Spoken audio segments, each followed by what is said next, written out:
கிறிஸ்துவுக்குள் அன்பாய் அழைக்கப்பட்டிருக்கிற அன்பு சகோதர சகோதரியே உங்கள் யாவரையும் கர்த்தராகிய இயேசு கிறிஸ்துவின் நாமத்தின் மூலமாக வாழ்த்தி வரவேற்கின்றேன். இந்த நாளிலும் உங்களோடு பேசும்படியாக அவர் செய்திருக்கிற எதிரான கிருபைக்காக நன்றி உள்ளிடத்தோடு பிதாவாகிய தேவனுக்கு நன்றி செலுத்துகிறேன். இந்த நாளிலும் உங்களோடு பேசும்படியாக தெரிந்து கொள்ளப்பட்ட தேவ செய்தியின் தலைப்பு விசுவாசமே உலகத்தை ஜெயிக்கும். விசுவாசமே உலகத்தை ஜெயிக்கும். இன்னைக்கு இருக்கிற காலகட்டம், இன்னைக்கு இருக்கிற சூழ்நிலை, நேருடைய தேவைகள் இந்த மாதத்துல அநேகமாக இருக்கிறபடினால் இந்த நேரத்தில் கூட தேவன் நம்மளுடைய சூழ்நிலைகளுக்கு ஏற்ற விதத்தில் பெறப்பட்ட ஒரு தலைப்பை தந்து தியானிக்கும்படியாக தேவன் உதவி செய்கிறார். இன்னைக்கு நம்மளுடைய உலகத்தில் அநேக தேவைகள் இருந்தாலும் இங்க சொல்லப்பட்ட வசனங்கள் தலைப்பின்படிதான் விசுவாசத்தினால்தான். ஒரு கிறிஸ்துவன் என்ற அடிப்படையே விசுவாசம் இல்லாம ஒரு கிறிஸ்துவராக இருக்கவே முடியாது.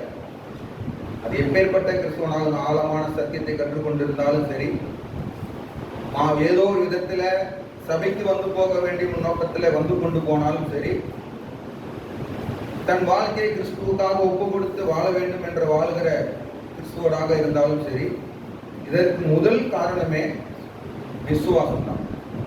விசுவாசம் இல்லாம எதுவுமே நடக்காது.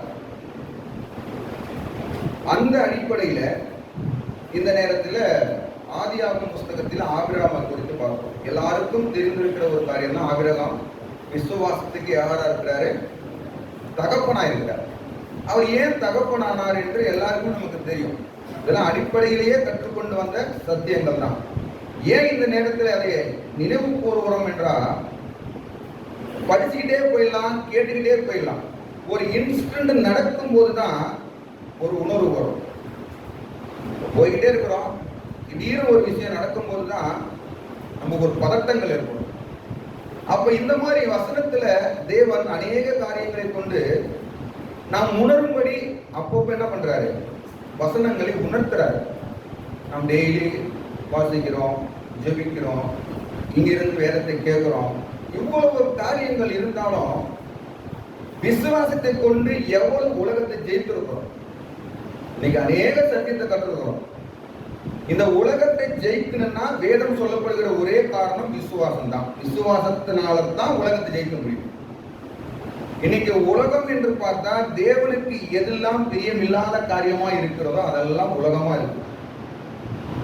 எதெல்லாம் தேவனுக்கு பிரியம், அதுக்குதான் தேவன் சொல்றாரு, உலக சிநேகம் தேவனுக்கு விரோதமான பகை. அப்ப தேவனுக்கு எது பிரியம் இல்லாம இருக்குதோ அதெல்லாம் உலகமா இருக்குது. நாம் இந்த உலகத்தில் ஜீவிக்கிறோம். இந்த உலகத்தில் நாம் ஜீவிக்கும் போது நம்மளுடைய வாழ்க்கைக்கு தேவையானது எல்லாமே உலகத்திலிருந்து தான் பெற்றோம். இந்த உலகத்திலிருந்து தேவைகளை சந்திக்க போறோம். இப்ப இந்த உலகத்திலிருந்து தேவைகளை சந்திக்க போறோம் அப்படின்னா, தன் சுய பலத்தில சந்திக்கிறவங்க இருக்கிறாங்க, தன்னுடைய ஆஸ்தியை வச்சு சந்தித்துக் கொள்கிறவங்க இருக்கிறாங்க. என்ன இருந்தாலும் அது நிறைவா இருக்காது, சமாதானம் இருக்காது. இதுதான் இன்னைக்கு உலகத்தில் இருக்கிற கோட்பாடுங்கிறது இப்படிதான் இருக்கு. ஆனா கிறிஸ்துவராய் தேவனை நம்பி வந்திருக்கிற ஜனங்க இந்த உலகத்துல இந்த நாள் வரைக்கும் தேவைகளை எல்லாமே தேவன் சம்பூர்ணமாக சந்தித்திருக்கிறார். அது யாரும் இல்லைன்னு சொல்ல முடியாது. சந்திக்கிற சந்திப்பு நாம் எதிர்பார்க்கறது அதிகமா இருந்திருக்கும். நாம் எதிர்பார்க்கறது, ஏன்னா நம்மளுடைய எண்ணங்கள் எல்லாமே பெருசுதான். ஆனா தேவனுடைய பார்வைக்கு எந்த நேரத்தில் எதை கொடுக்க வேண்டும் என்று அவர் தீர்மானித்து தேவைகளை சந்தித்து வருகிறார். அப்ப நம்முடைய தேவையெல்லாம் விசுவாசத்தினால்தான் பெற்றுக்கொள்ள முடியும். இன்னைக்கு அநேக சத்தியத்தை கற்றுக்கொண்டிருக்கிற நாம் எவ்வளவு காரியங்கள் விசுவாசத்தில் மேற்கொண்டிருக்கிறோம். விசுவாசத்தில் உலகத்தை எவ்வளவு ஜெயித்திருக்கிறோம். விசுவாசத்தில் எவ்வளவு உலக தேவைகளை பெற்றுக் கொண்டிருக்கிறோம் அப்படின்னு பார்த்தா இன்னைக்கு அநேக கிறிஸ்துவர்கள் மத்தியில நிறைய குறைபாடுகள் உண்டு. இது யாருக்கும் இவங்க அவங்கன்னு தனிப்பட்ட முறையில் சொல்ல வேண்டிய விஷயமே இல்லை. அது நாமளே உணர முடியும். ஏன்னா தினந்தோறும் வேதத்தை வாசிக்கிறோம். வாசிக்கும் போது வசனம் உணர்த்தோம். வசனம் நம் பண்ற தவறுகளை உணர்த்தோம். அந்த உணர்வுக்கு உணர்ந்து ஒப்பு கொடுத்து அந்த வார்த்தைக்கு கீழ்ப்படித்து அந்த வார்த்தையின்படி நடப்பே நம்ம ஒப்பு கொடுத்து வாழும்போது தான் தேவனுடைய வார்த்தையின்படி நாம் ஜீவிக்க முடியும். நாம் தேவனுடைய வார்த்தையின்படி ஜீவித்தாதான் விசுவாசத்தோடு உலகத்தை ஜெயிக்க முடியும். இதுதான் இந்த தாளிலே உங்களோடு தெரிந்து கொள்ளப்பட்ட தேவ செய்தியின் தலைப்பு. இதிலே 1 யோவான் 5:4. 1 யோவான் 5வது அதிகாரம் 4வது வசனம். தேவனால் பிறப்பதெல்லாம் உலகத்தை ஜெயிக்கும், நம்முடைய விசுவாசமே உலகத்தை ஜெயிக்கிற ஜெயம். இந்த உலகத்தை ஜெயிக்கணும்னா மாமிசத்தினால் பிறந்த பிறப்பினாலே உலகத்தை ஜெயிக்க முடியாது என்று இங்க வேதம் சொல்லப்படுது. மறுபடியும் வசனத்தை வாசிங்க. தேவனால் பிறப்பதெல்லாம், தேவனால் பிறப்பது எல்லாம் உலகத்தை ஜெயிக்கும், உலகத்தை ஜெயிக்கும். நம்முடைய விசுவாசமே, நம்மளுடைய விசுவாசமே உலகத்தை ஜெயிக்கிற ஜெயம், உலகத்தை ஜெயிக்கிற ஜெயம். அப்ப நம்ம என்னதான் மனுஷனுடைய ரூபத்திலே நாம் பிறந்திருந்தாலும் நாம் தேவனால் பிறந்திருக்க வேண்டும். நாம் தேவனால் பிறந்து இருந்தா தான் உலகத்தை ஜெயிக்க முடியும் என்று இங்கே வேதம் சொல்லப்படுகிறது. நாம் எப்படி என்ன பிறக்க வேண்டும் அப்படின்னா கொலோசியர் புஸ்தகம் 2வது அதிகாரம் 12வது வசனம். ஞானஸ்தானத்திலே அவரோடு கூட அடக்கம் பண்ணப்பட்டவர்களாகவும் அதிலே அவரை மரித்தோரிலிருந்து எழுப்பின தேவனுடைய செயலின் மேலுள்ள விசுவாசத்தினாலே அவரோடு கூட எழுந்தவர்களாகவும் இருக்கிறீர்கள். நாம் தேவனுடைய பிள்ளைகளா இருக்கணும்னா ஞானஸ்தானத்தில் அதை ஒப்பு கொடுக்கும் போதுதான் பாவத்துக்கு மரித்து நீதிக்கு பிழைக்கிறோம். பழைய மனுஷனை கழித்து போட்டு புதிய மனுஷனை தரித்துக் கொள்கிறோம். இது எதனாலாவதுன்னா விசுவாசத்தினாலே அவரோடு கூட எழுந்திருக்கிறவர்களாகவும் இருக்கிறோம், விசுவாசித்திருக்கிறோம். நான் ஞானஸ்தானத்தில் என்னை நான் ஒப்பு கொடுத்ததுனால நான் தேவனுடைய பிள்ளையாயிட்டேன். ஞானஸ்தானத்தில் என்ன நான் ஒப்பு கொடுத்ததுனால இயேசு கிறிஸ்துவுக்கு நான் சகோதரன் ஆயிட்டேன் என்று விசுவாசிக்கணும். அந்த விசுவாசம் இல்ல, நான் ஏதோ ஒரு ஜலத்தினால முழுக்க ஞானஸ்தானம் எடுத்தேங்கிற நோக்கத்தில் இருந்தோமானால் தேவனுடைய பிள்ளைகளுக்கு அந்த ஒரு செயல்பாடு இருக்காது. இதை நாம் விசுவாசித்து நான் தேவனுடைய பிள்ளை தான், இயேசு கிறிஸ்துக்கு சகோதரனான் என்று முழுமையாய் விசுவாசிக்கும் போதுதான் அவரை கொண்டு உலகத்தை ஜெயிக்க முடியும். அது இன்னொரு வசனத்தை வாசிக்கலாம். யோவான் 17வது அதிகாரம் 14லிருந்து 18 வரை. உம்முடைய வார்த்தையை அவர்களுக்கு கொடுத்தேன், அவருடைய வார்த்தை நமக்கு தந்திருக்கிறாரு. நான் உலகத்தினால் அல்லாதது போல, உலகத்தான் அல்லாதது போல, அவரு உலகத்தான் அல்ல, அவர்களும் உலகத்தார் அல்ல, தேவனுடைய பிள்ளை என்று சொல்ற நாமும் உலகத்தார் அல்ல.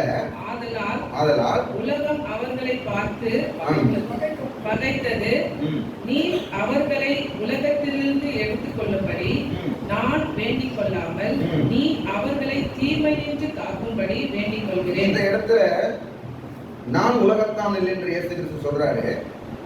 நான் உலகத்தான் இல்லாதது போல அவர்களும் உலகத்தார் அல்ல, அப்ப நம்மளையும் உலகத்தான் அல்ல என்று சொல்றாரு.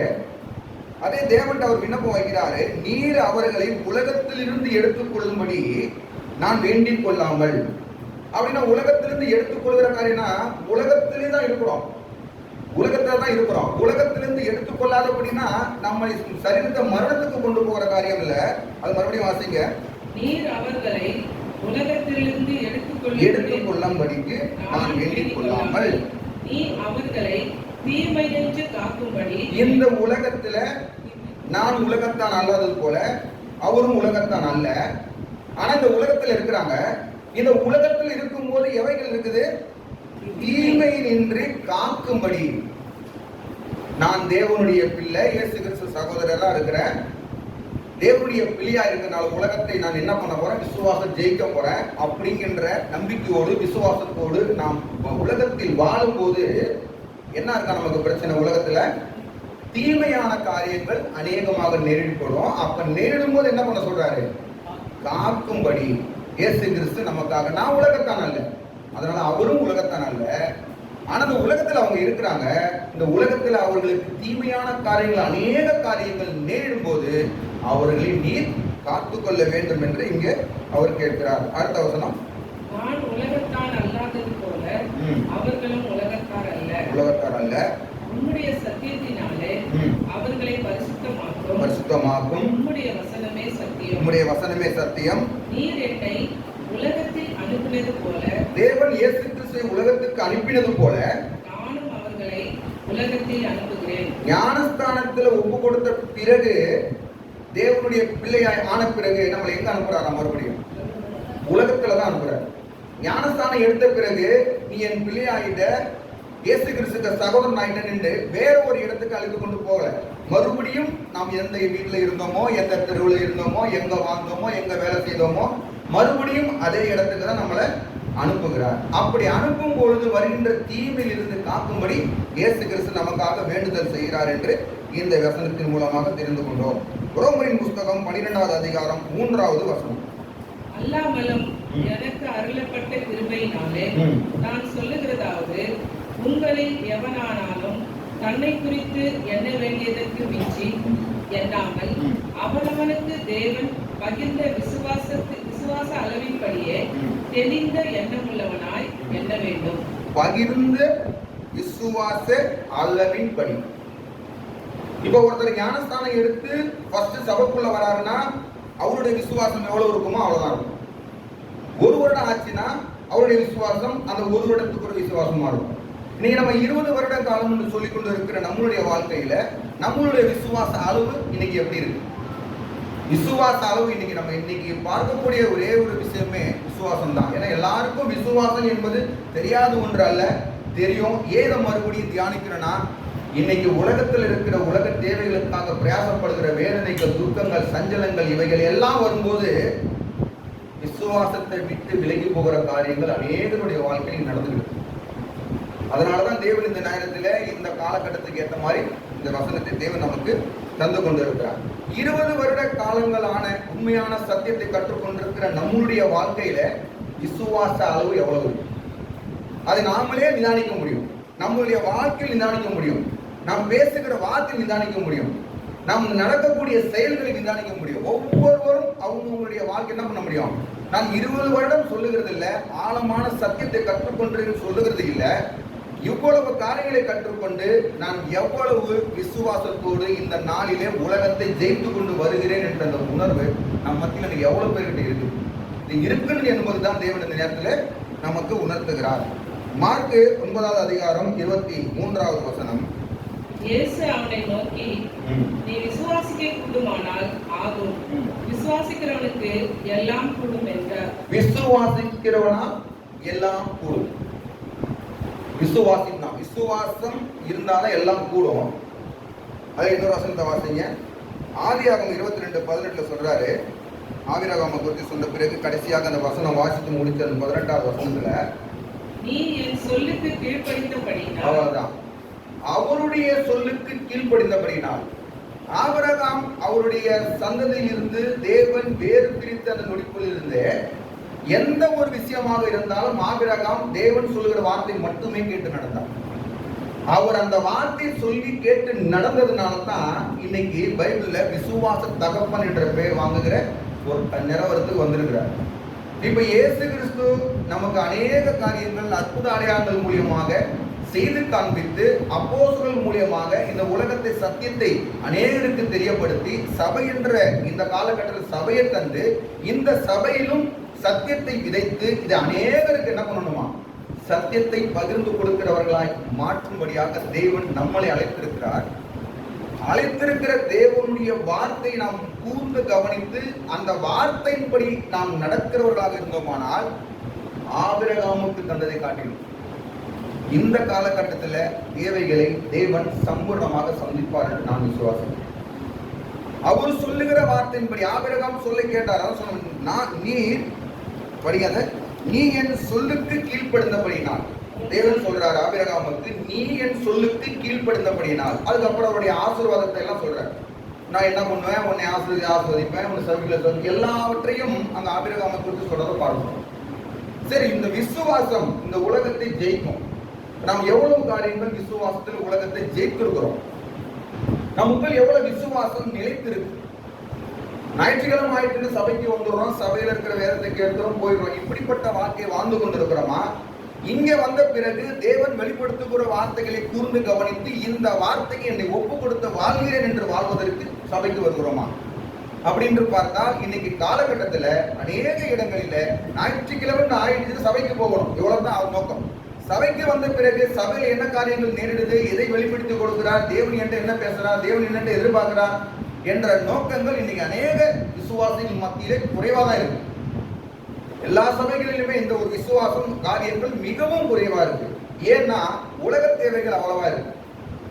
உலக தேவைகள் அவ்வளவா இருக்கிறதுனால சபையில கலந்து கொண்டா தேவன் ஆசீர்வதிப்பார், இவ்வளவுதான் எண்ணம். ஞாயிற்றுக்கிழமை ஆயிட்டுனா சபைக்கு போயிடணும், சபைக்கு போன தேவன் என்ன ஆசீர்வதிச்சிருவார், ஜெபித்து ஆசீர்வதிச்சிருவார், வேதத்தை வாசித்து தேவன் ஆசீர்வதிக்கிறதாங்க. ஆசீர்வதிக்க பாத்திரம் நம்ம சொல்லியிருக்கிறார். நம்மளை கொண்டு அடுத்தவங்களை ஆசீர்வதிப்பேர் என்று சொல்லியிருக்கிறார். நம்மளை கொண்டு ஆசீர்வதிக்கும் வைக்கும்படியான தேவன் நம்மளை வைத்திருக்கிறார் என்றால் இந்த உலக தேவைக்காக ஏன் போராடணும்? அதே மத்திய 6ஆம் அதிகாரத்தில் வாசிக்கிற கடைசியில் அந்தந்த நாளுக்கு அந்த பாடு போதும். உன் தேவை என்ன, தேவையெல்லாம் தேவையான நேரத்தில் சந்திப்பேன். அந்த மத்திய 6ஆம் அதிகாரத்தில் வாசித்தீங்கன்னா ஒவ்வொரு காரியத்துக்கும் கடைசியாக அஞ்ஞானிகளை போல தேர்வுகிறீங்களே, காட்டு புஷ்பங்களை பாருங்க. இப்பேற்பட்ட சத்திய வார்த்தைகளை நமக்கு தந்து பலன் கொடுத்து வருகிற தேவன் மத்தியில இன்னைக்கு எவ்வளவு விசுவாச குறைவு என்பது நம்முடைய வாழ்க்கையில அநேகமாயிடுச்சு. ஏன்னா நம்மளுடைய ஓட்டங்கள் எல்லாமே உலகத்தை நோக்கி ஓடிக்கொண்டிருக்கிறோம். உலகம் நமக்குள்ள இருந்தா விசுவாசத்தினால எப்படி உலகத்தை ஜெயிக்க முடியும்? ஒவ்வொருத்தரை ஜெயிக்கணும்னா நமக்கு எதிர்பட்டவனா இருக்கணும்.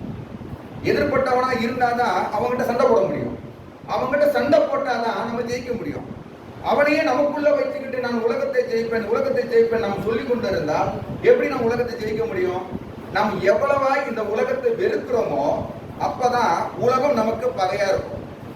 அந்த உலகம் நமக்கு பகையா இருக்கும் போதுதான் அந்த பகையா இருக்கிற உலகத்தை விசுவாசத்தினால ஜெயிக்க முடியும். இதுதான் தேவனுடைய திட்டமும். எங்கேயோ இருந்த நம்மளை கிறிஸ்துவுக்கு சபையாக அழைத்து கொண்டு வந்ததே அவருடைய நோக்கம் நிறைவேறதான் நம்ம அழைத்திருக்கிறார். அவருடைய நோக்கம் என்ன என்று வேதத்திலையும் அநேக சத்தியத்தின் மூலமாக நம்ம கற்றுக்கொண்டிருக்கிறோம். பரலோக ராஜ்யத்தில் என்ன நடக்கும், இயேசு கிறிஸ்து வரும்போது என்ன நடக்கும், 1000 வருஷத்துல என்ன நடக்கும், இதுக்கெல்லாம் இந்த பூமியில நம்மளை வேறு பிடித்து நம்மளை எடுத்து பயன்படுத்த போறார்.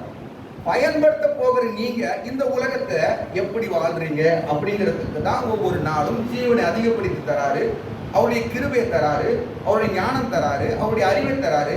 இவையெல்லாம் பெற்றுக்கொண்டு அழிந்து போகிற உலகத்துக்காக தான் நம்முடைய சரீரத்தையும் நம்மளுடைய நேரத்தையும் வீணாக்கி கொண்டு வாழ்ந்து கொண்டிருக்கிறோம். இந்த உலகத்தில் இருக்கிற வரைக்கும் மறிக்கிற வரைக்கும் தேவைகளை தேவன் சந்திப்பார் என்ற விசுவாசம் நம்ம இடத்துல என்னைக்கு தைரியமா வருதோ இந்த உலகத்துல நாம் மறிக்கிற வரைக்கும், இந்த உலகத்துல தேவன் ஜீவன் எடுக்கிற வரைக்கும் என் தேவைகளை சம்பூர்ணமாக சந்திப்பார் அப்படிங்கிற நம்பிக்கையில நாம் வாழும் பொழுதுதான் முழுமையான கிறிஸ்துவத்துக்குரிய வாழ்க்கை நம்மளிடத்தில் வெளிப்படும். இதில் இருந்து ஒரு 4 காரியங்களை பார்க்கிறோம். முதலாவது ரோமரின் புஸ்தகம் 4ஆம் அதிகாரம் 18வது வசனம். உன் சந்ததி இவ்வளவா இருக்கும் என்று சொல்லப்பட்டபடியே நான் அநேக ஜாதிகளுக்கு தகப்பனாவதை நம்புகிறதற்கு ஏதுவில்லாதிருந்தும் அதை நம்பிக்கையோடு விசுவாசித்தான். தேவன் ஆபிரகாமுக்கு சொல்லும் பொழுது இப்போ அவருக்கு பிள்ளை இருந்ததா பிள்ளை இல்லையா? பிள்ளை இல்லாத நேரத்தில் ஆபிரகாமுக்கு தேவன் சொல்றாரு, உன் சந்ததி இவ்வளவா இருக்கும் என்று சொல்லப்பட்டபடியே தான் அநேக ஜாதிகளுக்குள் தகப்பனாவதை நம்புகிறதற்கு ஏதுவாக இருந்தாலும் ஏது இல்லாதிருந்தாலும் அதை நம்பிக்கையோடு விசுவாசித்தான். ஏன்னா முன்னாடி தேவன் அநேக வாக்குத்தத்தங்களை ஆபிரகாமுக்கு தந்திருக்கிறார். உன் சந்ததி எப்படி இருக்கும்? கடற்கரை மரலை போல இருக்கும், வானத்து நட்சத்திரங்களை போல இருக்கும். உண்மையிலேயே ஆபிரகாமுடைய வாழ்க்கையில நம்ம ஒவ்வொரு நாளும் உணர்ந்து கவனித்து விசுவாசித்து வாசித்தோம்னா உண்மையிலேயே அவரை போல விசுவாசம் உள்ள பிள்ளையாய் மாறுறதுக்கு தேவன் உதவி செய்வார். நம்ம என்னைக்குமே வசனத்தை படிச்சுக்கிட்டே போயிடும். இன்னைக்கு இந்த அதிகாரம் முடிக்கணும். ஒவ்வொரு சாப்டரா ஆபிரகாமுடைய வாழ்க்கை, ஈசாக்கின் வாழ்க்கை, யாக்கோபின் வாழ்க்கை, இப்படியாக ஒவ்வொருடைய வாழ்க்கையும் உணர்ந்து படித்தோம்னா நாம் எல்லாவற்றிலையும் விசுவாசம் தைரியம் உள்ள பிள்ளைகளை வாழ்வதற்கு இந்த வசனம் எல்லாம் நமக்கு என்னவா இருக்கும், உறுதியா இருக்கும் என்று இந்த வேதம் சொல்லப்படுகிறது. இப்ப முதலாவது பார்க்கிறோம், நம்பிக்கையிலே விசுவாசமா இருக்க வேண்டும்.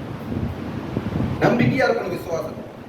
அப்படிதான் இங்க ஆபிரகாம் என்ன இருந்தாரு, நம்பிக்கையிலே விசுவாசமாக இருந்தார் என்று வேதம் சொல்லப்படுகிறது. எபிரேயர் புஸ்தகம் 11வது அதிகாரம் 1வது வசனம்.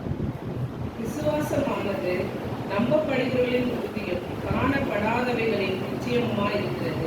விசுவாசமானது நம்பப்படுகிறதில் உறுதியும் எதுல நம்பப்படுகிறதில் உறுதி? காணப்படாதவைகள். காணப்படாதவை என்பது பரலோக காரியத்தை குறித்து நாம் பார்த்ததில்லை. முதலாவது உலகத்துல நோவா வேலை கட்ட சொல்லும் போது மலை என்ற காரியமே அவருக்கு தெரியாது. மலை என்ற காரியமே அவருக்கு தெரியாது. தேவன் சொன்னது செஞ்சார். அப்ப அவருக்கு தேவன் என்ன சொன்னாரு? நீதியை பிரசங்கித்த தேவனோடு சஞ்சரித்துக் கொண்டிருந்தார் என்ற வசனம் இருக்கு.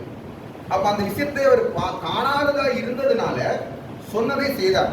இப்ப நாம் பரலோகத்தை காணல. பரலோகத்தை நம்ம என்ன பண்றோம்? வசனத்தின் மூலமா தான் பார்க்கிறோம். இன்னைக்கு அநேக படங்கள் காமிச்சாலும் படத்துல எவ்வளவு காரியங்கள் உண்மை என்று நமக்கு தெரியாது. ஆனா வேதத்துல வெளிப்படுத்தின விசேஷத்துல பரலோக காரியங்களை எல்லாம் லிட்டரலா நம்ம படிக்கும் போது நம்ம இமேஜின் பண்ணிக்க முடியும் பரலோகம் இப்படி இருக்குது. ஆனா என்ன சொல்றாரு? விசுவாசமானது நம்பப்படுகிறதில் உறுதி. இந்த உலகத்துல இருக்கக்கூடிய கடைசி நாள் வரைக்கும் என் தேவை சந்திப்பார் என்ற நம்பிக்கை நமக்கு இருக்கணும். அந்த நம்பிக்கை இருக்கணும். விசுவாசமானது நம்பப்படுகிறதில் உறுதியும் காணப்படாதவர்களில் நிச்சயமா இருக்கிறது.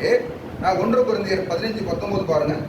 இன்மைக்காக மாத்திரம் நாம் கிறிஸ்துவின் மேல் நம்பிக்கை உள்ளவர்களாய் இருந்தால், நான் விசுவாசிப்பேன், விசுவாசமா இருப்பேன், விசுவாசமானது நம்பப்படுதல் உறுதி என்ற எல்லா காரியம் சொன்னாலும் நீங்க சொல்றாரு, என்ன சொல்றாரு? இன்மைக்காக மாத்திரம் இந்த உலக தேவைக்காக மாத்திரம் நாம் கிறிஸ்துவின் மேல் நம்பிக்கை உள்ளவர்களாய் இருந்தால், நான் கிறிஸ்துவை நம்பி தேவனை நம்பி என்னை ஆசீர்வதிப்பார் என்று நம்பி அவரை மட்டும் நம்பி எல்லா மனுஷரை பார்க்கிலும் பரிதபிக்கப்படத்தக்கவர்களாய் இருப்பீர்கள். நாம் வந்த நோக்கம் வேற, நம்மளுடைய வாழ்க்கை வேற, நம்மளுக்கு நடத்துதல் வேற. எல்லாத்தையும் அறிந்து எல்லாத்தையும் பெற்றுக்கொண்டு இன்னும் என் உலக வாழ்க்கைக்குத்தான் கிறிஸ்து வேணும் என்று நம்பி ஜீவித்துக் கொண்டு இருந்தோமானா, அவங்க இருதயத்துக்கு தான் தெரியும் நான் வரது இதுக்காக வரேன், என் வாழ்க்கை எதுக்காக ஓடுறேன், என் தேவை எவ்வளவு இருக்குது, என் தேவன் என் குடும்பத்தை ஆசீர்வதிக்கணும் அப்படிங்கிற நோக்கத்துல நம்மளுடைய ஒரு கிறிஸ்துவனாக வாழ்ந்தோமானால் மற்ற ஜனத்தை காட்டிலும் என்ன பண்ணுவோமா? பரிதவிக்கிற ஜனமாக. அப்ப விசுவாசமானது நம்பணும். இந்த நம்பிக்கை தான் விசுவாசம். இந்த நம்பிக்கையினால் விசுவாசமா என்ன பண்ணணும்? ஃபர்ஸ்ட் பார்க்கிறது நம்பிக்கையில் விசுவாசத்தில் இருக்க வேண்டும். நம்ம வைக்கிற விசுவாசம் நம்பி இருக்கணும். இந்த நம்பிக்கை தான் ஆபிரகாம் இருந்தார் என்று ஃபர்ஸ்ட் பார்த்தோம். பாருங்க 1 கொரிந்தியர் 15, மத்தேயு 6வது அதிகாரம் 32வது வசனம். இவைகளெல்லாம் அஞ்ஞானிகள் நாடி தேடி, இந்த உலகத்தில் இருக்கிற தேவைகள் எல்லாம் யார் தேடி ஓடுறா? அஞ்ஞானிகள் தேடி ஓடுறாங்க. இவைகளெல்லாம் உங்களுக்கு வேண்டியவைகள், இவைகள் எல்லாம் உங்களுக்கு வேண்டியது என்று எனக்கு தெரியும். பரமபிதா அறிந்திருக்கிறார். அறிந்திருக்கிறார். என்ன செஞ்சிருக்கிறாரா? எல்லா காரியங்களும் உலகத்தில் இருக்கிறவங்க அஞ்ஞானிகள் இந்த உலக தேவைகளுக்காக ஓடிக்கொண்டிருக்கிறாங்க. ஆனா இது எல்லாம் உங்களுக்கு தேவை. இந்த உலகத்தில் இருக்கிற வரைக்கும் உங்களுக்கு 3 வேளை ஆகாரம் தேவை, போடுகிறதுக்கு துணி வேணும், இருக்க இடம் வேணும், வாழ்க்கை வாழ்வதற்கு தேவையான பொருளாதார தேவைகள் வேணும். எல்லாம் எனக்கு தெரியும். என்ன பண்றேன்? நான் உங்களுக்கு தரேன். அவங்கள போல எண்ணி ஓடாத. பணம் சம்பாதிப்பதற்காக அடுத்தவர் ஏமாற்றாத. பணம் சம்பாதிப்பதற்காக தேவனுடைய வார்த்தை விட்டு நேரத்தை வேலை செய்து சம்பாதிக்க வேண்டும் எண்ணத்தோடு ஓடாத. எந்தெந்த நேரத்தில் தேவனுக்கு கொடுக்க வேண்டிய நேரத்தை சரியான நேரத்தில் கொடுத்து தேவனுடைய பாதப்படியில் அமர்ந்தோமானால், என் தேவைக்கு என்று தேவனுடைய வார்த்தை விட்டு விட்டு 10,000 தேவைக்காக ஓடணும்னா 10,000 தான் கிடைக்கும். அந்த 10,000 தேவையை விட்டு தேவனுடைய பார்வையில் உட்காந்தனா 1,00,000 ரூபாய் கிடைக்கும். இது எவ்வளவு பேர் விசுவாசிக்கு என்னுடைய வாழ்க்கையில உணர்ந்து சொல்றேன். அவ்வளவுதான். தேவனுக்கு கொடுக்கக்கூடிய நேரத்தை விலக்கி விட்டு உலக வாழ்க்கைக்கு ஓடனா அவர் கிறிஸ்துவரே இல்லை. ஃபர்ஸ்ட் அந்த கிறிஸ்துவரே இல்லாம இருந்தா அந்த தேவன் நிறைவு கிடைக்கும். அதோடு என்ன பண்ணுவாராம்? வேதனையோடு கொடுத்துருவாரு, எல்லாம் செஞ்சிருவாரு. என்ன ஆயிடும்? கூட வேதனையும் வந்துடும். இப்ப இந்த வேதனையோடு தேவைகள் பெற்றுக்கொள்வதற்கு நாம் தேவனிடத்துல வரல. என் தேவையை தேவன் தருவார். அந்த விசுவாசம் நம்ம இடத்துல இருக்கணும். அதுதான் இங்க பார்த்தோம் ஆபிரகாம் மூலியமாக. அவன் தன் பிள்ளை என்ற காரியத்தையே எண்ணாதிருந்த போது கூட தேவன் சொன்ன வார்த்தையை விசுவாசித்தான். இப்ப நாம என்ன பண்ணணும்? நாளைக்கு என்ன நடக்குன்னு யாருக்கும் தெரியாது. நைட்டு படுக்கிற காலை எழுந்திரிப்போம் யார் நிச்சயத்தோடு எழுந்திருக்கிறோமா? தெரியாது. அப்பேற்பட்ட அந்த புகையை போல இருக்கிற உங்க ஜீவனுக்காக எவ்வளவோ பிரயாசப்பட்டு ஓடும். நம்மளை வைத்து தேவன் பெரிய பெரிய திட்டங்களை போட்டிருக்கிறார். எதுக்கும் தகுதி இல்லாத நம்ம, எதுக்குமே தகுதி கிடையாது. அப்பேற்பட்டவங்களை தேவன் நம்மளை எடுத்து என்ன பண்றாரு, பெரிய பெரிய திட்டங்களுக்கு அடித்தளமா நம்மளை வைத்திருக்கிறார். அதையெல்லாம் நம்ம உணர்றதே இல்லை. இது உலகத்துல நீங்க என்னத்தான் பிரயாசப்பட்டு வைத்து வாழ்ந்தாலும் என்ன சொல்லி வசனம் சொல்லப்படுகிறது, உலகம் எல்லாமே அழிந்து போயிடும். எதையுமே போகும்போது மறித்து போகும்போது கூட என்ன பண்றாங்க, இருக்கிற அரணாக கூட கூட்டிகிட்டு தான் வராங்க. அப்பேற்பட்ட வாழ்க்கை வாழ்வதற்கு தேவன் ஒரு கிறிஸ்துவனாய் நீ விசுவாசித்து வாழ வேண்டும் என்று தேவன் நம்மளை அழைக்கவில்லை. இரண்டாவதாக பார்க்கிறோம், ரோமரின் புஸ்தகம் 4வது அதிகாரம் 19வது வசனம். அவன் விசுவாசத்தினாலே பலவீனருமாய் இருக்கவில்லை.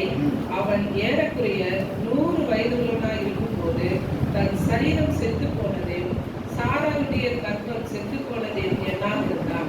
தேவன் வாக்கு கொடுத்துட்டாரு, உனக்கு ஒரு சந்ததி தருவேன், வானத்து நட்சத்திரங்களை போல பிள்ளையை தருவேன், கடற்கரை மணலை போல பிள்ளையை தருவேன், எல்லாத்தையும் சொல்லியிருந்தாலும் அந்த சூழ்நிலை அங்க இல்லாமல் இருந்த போது கூட அவர் நம்பி விசுவாசித்தார் என்று பரிசு பார்த்தோம். இரண்டாவது, விசுவாசத்துல பலவீனமா இல்லை. என்னவாயிடலாம், விசுவாசத்துல பலவீனம். இன்னைக்கு நம்மளுக்கு நிறைய பலவீனம் இருக்கு. விசுவாசத்துல நிறைய பலவீனம். நம்ம கேட்டவனே கடவுள் கொடுத்துடணும், என் தேவையை உடனே கொடுத்துடணும். எல்லாரும் எதிர்பார்க்கிறது தான். இன்னைக்கு என் தேவை இருக்குது, என் தேவை தேவன் கொடுத்துடணும். அப்படி கொடுத்துட்டாருன்னா நம்ம எவ்வளவு தேவனை நம்பி ஓடுவோம், எவ்வளவு வசனத்தை வாசிப்போம் சொல்லுங்க. கேட்கலாம் தேவன் கொடுத்துட்டாரு. இந்த பைபிள் எவ்வளவு வாசிப்போம், ஜெபத்துல எவ்வளவு நிற்போம். ஏன் அநேக நேரம் என் தேவன் நம்முடைய தேவைகளை தடை பண்றாருன்னா நம்மளை மாற்றத்துக்கு தான். நம்ம குணங்கள் மாறணும். ரொம்ப சோதனை நேரத்துல தான் குருமவன் கூட ஒரு பாட்டுல வரும். ரொம்ப பயங்கரமான ஒரு சோதனை நம்ம கிட்ட வந்துச்சுன்னா அப்பதான் நம்ம ரொம்ப பொறுமை வரும். அப்ப நம்ம என்ன பண்றோம் இந்த உலகத்துல, இப்ப இந்த வாசித்த இப்படி படிங்க. அவன் விசுவாசத்தினாலே, விசுவாசத்துல பலவீனமா இல்ல. ஆபிரகாம் எல்லாத்தையும் நம்பினார், அவர் சொன்னதெல்லாம் நம்பினார். தேவன் சொன்ன எதையுமே உன் சந்ததியை விட்டு வான் சொன்னப்ப கூட ஏன் வரணும், எதுக்கு வரணும், நான் எங்க போவேன், என் குடும்பம் எப்படி இருக்கும், என் பிள்ளைங்க எப்படி இருக்கும், எப்படி ஆதாரம் இருக்கும், இப்படின்னு கேட்கல. எங்கேயுமே கேட்டார் வசனம் இருக்குதா, சொன்ன வார்த்தையை கேட்டு போனார். எந்த இடத்துல அவர் தேவன் எங்கெல்லாம் எதையெல்லாம் சொன்னாரோ செஞ்சார். சொன்னபடி இங்க சொல்றாரு, அவருடைய விசுவாசத்துல என்ன இல்லையா, என்ன இல்ல, அவருடைய விசுவாசத்துல பலவீனம் இல்ல. இன்னைக்கு நம்மளுடைய விசுவாசத்துல எவ்வளவு பலவீனம் இருக்குது, நிறைய இருக்கு, பலவீனமாவே இருக்குது. விசுவாசமே பலவீனமாயிடுச்சு. இன்னைக்கு தேவன் நமக்கு தெரியப்படுத்துகிற ஒரே விஷயம், நாம் பலவீனமா இருக்கும் போது ஆபிரகாமை பார்க்கணும், நாம் பலவீனமா இருக்கும் போது ஈசாக்கை பார்க்கணும், யாக்கோபை பார்க்கணும். அந்த சந்ததி எல்லாம் பாருங்களேன். பின்னாடி வந்த நாட்கள்ல நம் தேவை எவ்வளவு சந்திச்சிருக்கிறாரு, எதிர்பார்க்காத விதங்களை தேவன் சந்திச்சிருக்கிறாரு. இன்னைக்கு முன்னாடி இருக்கிற விஷயத்தை மாற்ற முடியாதா? சூழ்நிலையை பார்த்து வாழ்கின்ற வாழ்க்கை கிறிஸ்துவ வாழ்க்கை அல்ல. சூழ்நிலையை பார்த்து வாழ்ந்தோம்னா விழுந்துருவோம். சூழ்நிலையை மாற்றுகிற தேவன் நம்மோடு இருக்கிறார். சூழ்நிலை மாற்ற தேவன் நம்மோடு இருக்கிறார். அப்போ விசுவாசத்துல பலவீனம் இருக்கக்கூடாது. நடக்கட்டும், வரட்டும், கிடைத்தா கிடைக்கட்டும், கிடைக்கலன்னா போகட்டும், அவர் கையில ஒப்பு கொடுத்துட்டேன், எது செஞ்சாலும் அவர் செய்யட்டும் அப்படிங்கிற வார்த்தையின் அறிக்கையை நம்ம என்ன பண்ணணும், அதிக நேரம் விடணும். அப்பதான் சாத்தன் பிசாசனுடைய தந்திரமே தான் நம்ம எதுல பலகீனப்படுத்த முடியும். நீ எதுல பலகீனமா இருக்கிற, உன் சிந்தை எதுல சிந்தையா இருக்குது, சிந்தையை கூட தேவன் அறிவார்னு சொல்றான், சிந்தையை கூட சாத்தான் அறிவான், சிந்தையை கூட சாத்தான் அறிவான். நாம் சிந்திக்கிற சிந்தனை என்னன்னு பார்த்து அந்த விஷயத்தை தான் நமக்கு காட்டுவான். நிறைய நேரம் விழுகிற காரியமே சிந்தையில சிந்திக்கும் போதே விழுந்துருவோம். அதனாலதான் எந்த சூழ்நிலையுமே என் தேவன் சந்திப்பார். கிடைத்தாலும் சரி, கிடைக்காவிட்டாலும் சரி. என்னுடைய வாழ்க்கையில அநேக இந்த வேலை பிரச்சனையில, கம்பெனி பிரச்சனையில அநேக பிரச்சனை வந்த போதெல்லாம் இதையெல்லாம் எனக்கு கற்றுக் கொடுத்து சில காலமாகத்தான் இப்படிப்பட்ட வாழ்க்கை வாழ கற்றுக் கொடுத்துட்டு வர்றார். என்ன இருந்தாலும் சரி தேவன் இருக்கிறார், சந்திப்பார். கிடைச்சாலும் சரி, கிடைக்காட்டாலும் சரி, வந்தாலும் சரி, வராட்டினாலும் சரி, எல்லாவற்றையும் அவருக்கு தெரியும். எதையும் நம்ம வச்சுக்கிட்டு போய் சொன்னாதான் கஷ்டம். உள்ளது உள்ளதென்றும் இல்லாது இல்லதென்றும் சொல்லுங்க, மீஞ்சினது எல்லாம் பாவம். நம்ம கிட்ட இருக்குதா இல்லையா தேவனுக்கு தெரியும். உலக ஜனங்களுக்கு தெரியலையோ, அவன் வச்சுக்கிட்டு இல்லைன்னு சொல்லுவான், இத்தனை சம்பளம் தரல, அவன் கிட்ட கட்டிக்கிட்டு இருக்கான், இப்படி எல்லாம் நினைக்க தோணும். ஆனா தேவன் பார்க்கிறார், என் இருதயம் எப்படி, என் சூழ்நிலை எப்படி, நீ என்ன பண்ற இந்த நேரத்துல. தேவனை சோதிக்கும்படியாக அநேக நேரங்களிலே சோதிக்கும் போதெல்லாம் தேவனை பற்றிக் கொள்வதற்கு நிறைய வாய்ப்புகள் தேவனின் வாழ்க்கையில கொடுத்ததுதான் இந்த நேரத்தில் பகிர்ந்து கொடுக்கிறேன். விசுவாசத்துல பலவீனமா இருக்கக்கூடாது. என்ன வேணாலும் நடக்கட்டும். இன்னைக்கு முழு முயற்சியா என்ன வேணாலும் நடக்கட்டும். தேவன் மீறி இது நடக்குமா? தேவன் கொடுக்கணும்னா கொடுப்பாரு, தடை பண்ணணும்னா யாரால கொடுக்க முடியும்? வசனம் இருக்குது இல்ல, தேவன் கொடுக்கணும்னு நினைச்சா கொடுத்துருவாரு, தேவன் தடை பண்ண நினைச்சா தடை பண்ணுவாரு. அப்ப நம்ம எல்லாமே அவர் கையில ஒப்பு கொடுத்து விசுவாச வாழ்க்கையில பலகீனம் ஆகக்கூடாது. என்ன நடந்தாலும் இந்த ஒரு தைரியத்தை வசனம் தான் நமக்கு கற்றுக் கொடுக்கும், உலகம் கற்றுக் கொடுக்காது. உலகம் நீ இந்த காரியம் சரியா இதை செய், உலகம் வேறு வழியா தான் நடத்தும். அதை ஜெயிக்கிறதுக்கு தான் விசுவாசம் வேணும்னு தேவன் சொல்றாரு. நம்ம எவ்வளவு வேதத்தை அதிகமாக உட்கொள்றோமோ, அதிகமாக இருதயத்தில் பதிய வைக்கிறோமோ, சூழ்நிலை வரும்போது வசனத்தை வைத்து ஜெயிக்க முடியும். பிசாசுக்கு எதிர்த்து நில்லுங்கள், அப்பொழுது வசனமே இல்லாம அவனை போய் எதிர்த்து நின்னா அவனும் எதிர்த்து நிற்பான். அதுக்கு உதாரணம் அப்போஸ்தலர்கள் சில பேர் அனுப்பும் போது என்ன பண்ணாங்க, நாங்க எல்லாம் பண்றோம், பிசாசுகள் ஓடலன்னு சொல்றாரு, இயேசு கிறிஸ்து சொல்றாங்க. அவங்களுக்கே அப்படி நடக்கும்போது இந்த காலகட்டத்தில் இருக்க நமக்கு ஆக மொத்தம் எல்லாவற்றையும் விசுவாசத்திலே பலன் கொண்டு இருக்க வேண்டும் என்றுதான் தேவன் பிரயாசப்படுகிறார். 2 தெசலோனிக்கர் 1வது அதிகாரம் படிச்சிட்டீங்களா? அது 11:21 படிங்க. ரோமர் 11:29. நாம் எதிர விசுவாசத்திலே பலவீனமா இருக்கக்கூடாது. ஏன் இருக்கக்கூடாது? அது அப்படிங்க. அடுத்தது, தேவனுடைய கிருபை வரங்களும் அவர்களை அழைத்த அழைப்பும் மாறாதவைகளே. அவருடைய அழைத்த அழைப்பு மாறாது. நம்ம எங்க அழைத்திருக்கிறாரு?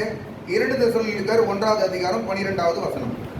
நம்முடைய தேவன் உங்களை தமது அழைப்புக்கு பாத்திரராகவும் தமது தயவுள்ள சித்தம் முழுவதையும் விசுவாசத்தின் கிரியையையும் பலமாய் உள்ளத்தில் நிறைவேற்றவும் வேண்டும் என்று எப்பொழுதும் உங்களுக்காக வேண்டிக் கொள்கிறோம். நம்முடைய தேவன் உங்களை தமது அழைப்புக்கு பாத்திரராகவும் தமது தயவுள்ள சித்தத்தின் முழுவதையும் விசுவாசத்தின் கிரியையும் பலமாய் உங்களிடத்தில் நிறைவேறும். நம்மளிடத்தில் நிறைவேறுவதற்கு என்ன பண்றாராம்? வேண்டுதல் செய்கிறார் என்று வசனம் சொல்லுங்க. நமக்காக இயேசு கிறிஸ்து எவ்வளவா வேண்டுதல் செய்யறார். நமக்காக அநேகருக்கு ஜெப குறிப்பு கொடுத்து அநேகர் ஜெபிக்க வைக்கிறோம். எல்லாத்தையும் விட இயேசு கிறிஸ்து நமக்காக ஜெபிக்கிறோம். ஏற்பட்ட ஜெபங்கள் இப்படி அடுத்து படிங்க. எபிரேயர் புஸ்தகம் 3வது அதிகாரம் 1வது வசனத்தை வாசிங்க. இப்படி இருக்க